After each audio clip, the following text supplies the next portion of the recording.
Osote aka na-achị Osote bụ Anambra bụ Dr. Onyekachukwu Ibezim akpọkugo ndị ọnụrụ n'okwu n'otu ndọrọndọrọ ọchịchị APGA iji wee kwado ọchịchị na ugbu a n'ime steeti nke ọkammụta Chukwuma Soludo nọ n'isi ya iji wee nyere ya aka lụpụta nnukwu ọrụ gbara agba na ya bụ ikikere bụ nke enyere ya ọbụladị na otu ndọrọndọrọ ọchịchị akụ n'afọ ndị nke gara aga bụ nke na-ede ude n'ime obodo dị iche iche bụ nke enwere n'ime steeti a.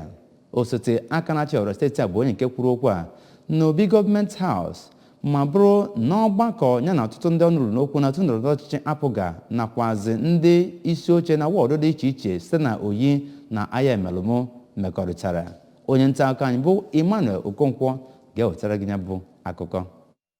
Govano Ibezim kọwara ọdịmkpa ọ dị ka enwee udo na ịhụnanya n'etiti ndị otu pati a maka na ọ bụ site na ya bụ ọnọdụ ka ha ga-enwe mmeri tọrọ atọ n'ọdịnihu. Dọkịta Ibezim kọwakwara na ndị otu pati a kwesịrị na-eme ihe dịka iwu nke ya bụ pati si wee kwuo ma sorokwa ntụziaka n'ụkpụrụ nke dị na ya bụ pati maka na ihe gbasara pati bụ ya bụ ihe mbụ ha ga-ebu n'obi. N'okwu nke ya, onye bụ onye kọmishọna na-ahụ maka petroleum na mineral resources Barrister Anthony Ifeanya bụ onye si n'okpuru ọchịchị ime obodo Aya Emelụmụ kọwakwara na ndị otu pati kwesị ịhụ na ha adịghị eme ihe ndị iwu na-akwadoghị tụmadị ime aka abụọ n'ihe gbasara atụmatụ nke pati na ha kwesịrị ịlụ ọlụ dịka otu nke ejikọrọ ọnụ. Ọ bụ naanị n'ụzọ dị etu a ka ha ga-esi nwee mmeri n'ọdịnihu ma yọzikwa ha ka ha hụ na ha tụnyere ndị niile ndị otu pati APGA na ntuliaka nke na-abịa iji wee kwalite ya bụ otu pati APGA.